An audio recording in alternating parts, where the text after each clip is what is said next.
Hello friends, welcome to software engineering channel. क्या हाल चाल है आप लोगों का। आज की हमारी इस वीडियो में हम ये देखेंगे कि जो हमने इतने सारे नोट्स शो करवाए हैं, अगर उसमें से किसी एक को डिलीट करना हो तो वो हम कैसे कर सकते हैं। अभी तो आपको पता है कि अगर हम इस ऐप को रन करते हैं तो वो डिलीट का एक मूडल ट्रिगर होता है। तो देखिए, लेकिन बेसिकली शो ऑल नोट्स के पेज पे हमारे पास वो डिलीट का मूडल है नहीं है, तो वो ट्रिगर कहाँ से हो रहा है। वो बेसिकली जो मूडल है वो ट्रिगर हो रहा है हमारा जहाँ से हमने मैन थीम लगाया हुआ है वहाँ से।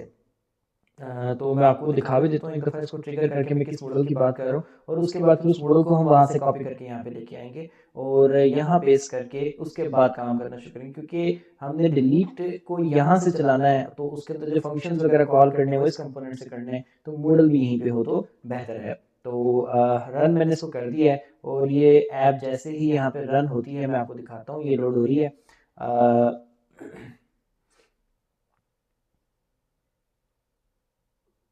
ओके, सो ये ऐप रन हो चुकी है। मैं टास्क पे क्लिक करता हूँ तो हमारे टास्क सारे यहाँ पे आए। ओके सॉरी, टास्क यहाँ पे लोड इस वजह से नहीं हो पा रहे क्योंकि डेफिनेटली जो विजुअल स्टूडियो में प्रोजेक्ट है जो डेटाबेस एंड पॉइंट्स को करता है वो बेसिकली हमने उसको रन ही नहीं कर रखा। तो मैं ज़रा वीडियो को थोड़ा सा पॉज करके विजुअल स्टूडियो को ऑन करके तो ज़रा उसको एग्जीक्यूट कर देता हूँ।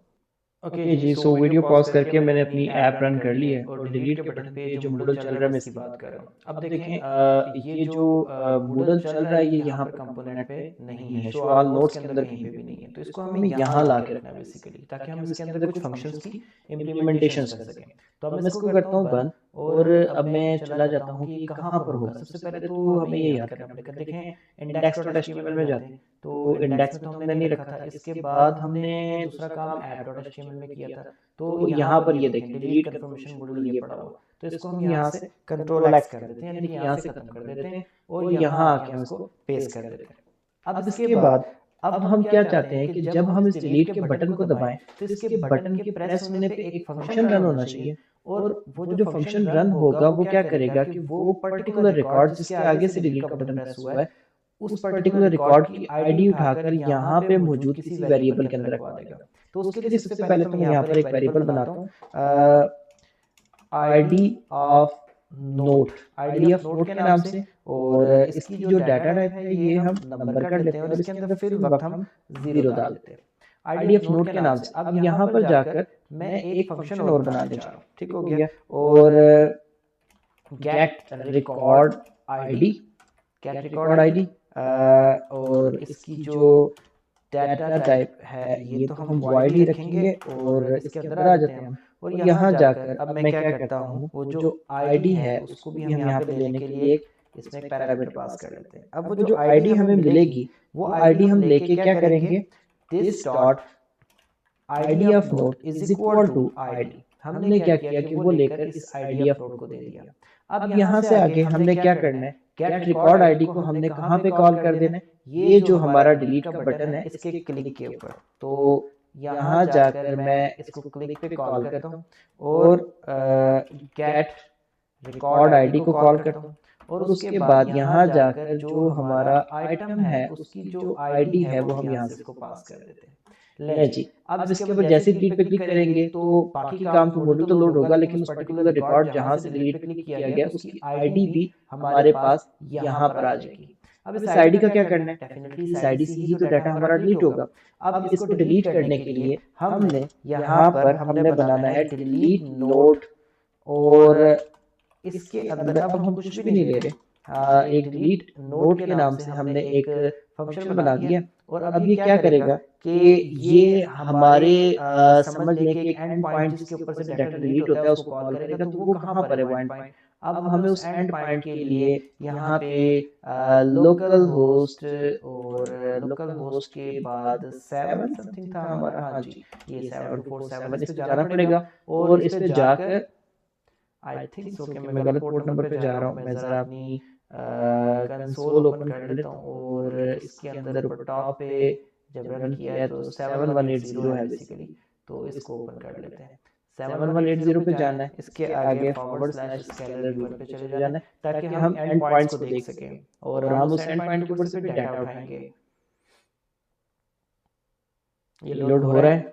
ओके जी, ये लोड हो चुका है। अब इसकी अगर हम बात करें तो ये रहा एपीआई का डिलीट वाला जो पॉइंट है। अब ये है बेसिकली वो पॉइंट। अब मैं इसको ना यहाँ से यहाँ तक इस फॉरवर्ड स्लैश तक बेसिकली कॉपी कर लेता हूँ, और कॉपी करने के बाद मैंने इसको कहाँ लगाना है, मैं इसको भी ना ऐसे एपीआई एंड पॉइंट के साथ ही एपीआई डिलीट, या फिर इसको हम ना, हाँ ठीक है, डिलीट एंड पॉइंट के नाम से इसको मैं यहाँ पे जाके सेव करने जा रहा हूँ डबल कोट्स में ऐसे, और ठीक हो गया। अब इस एंड पॉइंट को हमने कॉल करना है। कॉल एंड पॉइंट्स को कॉल करने का ये तरीका होता है जैसे था हमारा, ठीक है, बस क्या है कि हमारा this dot http dot delete का फंक्शन कॉल हो जाएगा, डिलीट, ठीक हो गया। और डिलीट के फंक्शन के अंदर यहाँ पर हम क्या करेंगे, दिस डॉट, अब यहाँ पर हमने एक चीज और करनी है, एक तो दिस डॉट करके हमने एपीआई एंड पॉइंट जो डिलीट वाला है उसको बुला लिया, और साथ ही साथ हमने एक चीज और करनी है जिसके अंदर हमने क्या करना है कि एंड पॉइंट के आगे हमने इसको क्या करते हैं कि डबल कोट्स में फॉरवर्ड स्लैश लगाते हैं, फॉरवर्ड स्लैश आई थिंक उसके अंदर है ही ना, हाँ ठीक है। अब उसके बाद यहाँ पर हमने क्या करना है कि बैकटिक्स दे के डॉलर साइन लगा के ऐसे और ऐसे, और यहाँ पे basically this dot ID of node को कॉल करना चाहिए, ठीक हो गया। और इसमें आई थिंक सो मैंने कुछ सिंटैक्स की वायलेशन की है, तो मैं जरा इसको पहले ठीक करता हूँ। इसमें मैं बेसिकली चाह ये रहा हूँ कि जो एंड पॉइंट है उसके आगे हम उसको जोड़ दें, क्या कहते हैं, जो हमारी आईडी हमारे पास पड़ी हुई है, ताकि हम उसको फिर सब्सक्राइब कर सकें। सो बेसिकली इसके अंदर हमें करना ये पड़ेगा कि हम इसमें एक तरीका करते हैं कि इसको हम सारा ऐसे करते हैं, बैकटिक्स बना लेते हैं हम यूं करके, और सॉरी ऐसे, और इसके अंदर ही हम डॉलर साइन लगाते हैं और ऐसे करके। तो पहले तो हम दिस डॉट करके तो जो हमारा है ना एपीआई डिलीट वाला एंड पॉइंट इसको कॉल करते हैं, फिर डॉलर साइन लगा के तो फिर दोबारा से ऐसे कर लेते हैं, और दिस डॉट करके आईडी ऑफ नोड को ऐसे लगा लेते हैं। यहाँ तक तो गया हमारा काम हो। अब इसके बाद हमने इसको क्या करना है, वही पुराने तरीके से सब्सक्राइब करना है, ठीक हो गया। यहाँ सब्सक्राइब नहीं, बेसिकली यहाँ पे जाके डॉट सब्सक्राइब डॉट सब्सक्राइब, ठीक है। अब ये सब्सक्राइब हो गया। अब सब्सक्राइब करने के बाद इसमें वही नेक्स्ट और एरर वाला जो काम है हम यहाँ पे भी करेंगे, नेक्स्ट करके और यहाँ पर जाके आप आरएस कर लें कोई भी रिजल्ट करके, और उसके बाद यहाँ पे मैं इसमें फिल वक्त जो है कंसोल डॉट लॉग और यहाँ जाके रिकॉर्ड डिलीटेड, मैं इसको यहाँ पे शो करवा देता हूँ डबल कोट्स में, रिकॉर्ड डिलीटेड। और इसके बाद हम यहाँ पर नीचे जाके एरर शो करवा देंगे। एरर के लिए क्या होगा कि अगेन ऐसे ही RES करके, और यही वाली जो अप्रोच है same console dot log there is some issue and plus RES जो भी इशू है वो यहाँ पे शो करता हूँ। अब देखें, पहले तो मैं उस बटन पे क्लिक करूंगा, एक तो मॉडल जनरेट होगा और आईडी ऑफ नोड में आ जाएगी, ठीक हो गया, परफेक्ट। उसके बाद मॉडल जो जनरेट होगा वो हमारे सामने ये वाला खुला होगा, तो इसमें अगेन ये डिलीट का बटन है।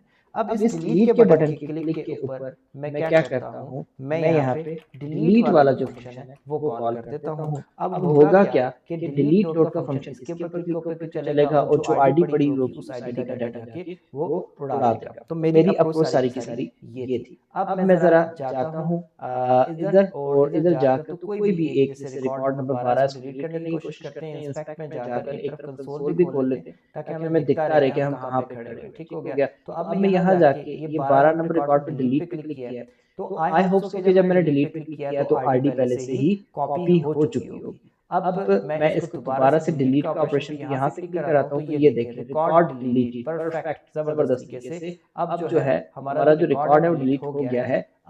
यहाँ पर कुछ इसने एक वार्निंग जनरेट की है, बट दैट्स टोटली फाइन, हम इसको बाद में देखेंगे। अभी मैं इसको रिफ्रेश करवा लेता हूँ, और रिफ्रेश कराने पे सारे रिकॉर्ड चले गए हैं, और ये इशू हमारे पास बार बार आ रहा है। और अब हमें इसको देखना पड़ेगा। अगर आपको याद हो तो कल भी हमारे पास सैम इशू आया था और हमारे रिकॉर्ड शो होना बंद हो गए थे, आल दो के एंड पॉइंट्स के ऊपर से डाटा थ्रो हो रहा था। तो अभी फिर दोबारा से रिकॉर्ड हमारे शो होना बंद हो गए।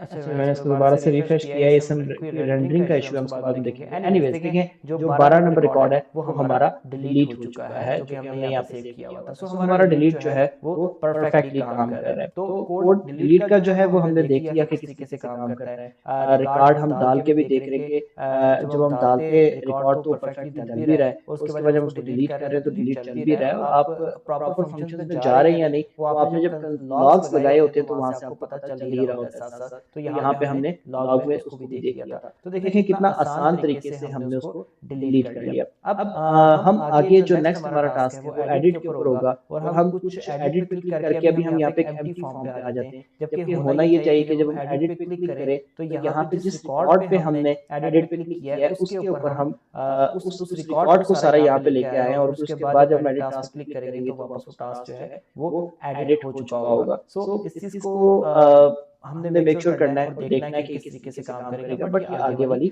वीडियो में देखेंगे। एक दफा एडिट टास्क हमारा मुकम्मल हो जाए उसके बाद जो हमारा नेक्स्ट काम है वो बेसिकली हमारा ऑथेंटिकेशंस वगैरह की तरफ हम चले जाएंगे, क्योंकि हमने रिकॉर्ड को क्रिएट करवा लिया, हमने रिकॉर्ड को शो करवा दिया, हमने आज की वीडियो में फाइनली एक रिकॉर्ड को डिलीट करवा दिया। नेक्स्ट वीडियो के अंदर हम इसको अपडेट करवा लेंगे, और जब अपडेट तक का काम हो जाएगा तो उसके बाद सिर्फ एक ही छोटा सा काम रह जाएगा, वो ये कि हम कुछ ऐसा करेंगे कि हम इस पेज पे जब भी आने की कोशिश करें शो ऑल नोट्स पे, तो वो लॉग इन कर दें, और लॉग इन करने के बाद ही हम यहाँ आए एंड अगेन वही इशू देखें, हमारा जो डाटा है वो शो होना बंद हो गया। ये रेंडरिंग का डेफिनेटली कुछ किस्म का इशू है जो बार बार होता है, और मैं यहाँ पे थोड़ा सा भी स्पेस वगैरह डाल के तो कंट्रोल एस का बटन दबाता हूँ, सेटिंग सेव करता हूँ, तो समटाइम यहाँ पे दोबारा से डाटा आना शुरू हो जाता है, समटाइम नहीं आता। तो इसको मैं देखूंगा अभी और उसके बाद आपको बताऊंगा कि ऐसा क्यों हो रहा है। कोई ना कोई ऐसी मिस्टेक है जिसमें हम फ्लो में चलते हुए आगे आ गए और उसके ऊपर हमने ध्यान नहीं किया चीजों को सिंपल रखने के चक्कर में, जिसकी वजह से ये प्रॉब्लम होना शुरू हो गई है। सो हम इसको देख लेंगे। एनीवेज इस वीडियो को हम यहीं तक रखते हैं, दोबारा मिलेंगे नेक्स्ट वीडियो में। तब तक आप इस वीडियो को लाइक करके चैनल को सब्सक्राइब कर दें ताकि आगे आने वाली वीडियो भी आपको पता चल सके। अल्लाह हाफिज।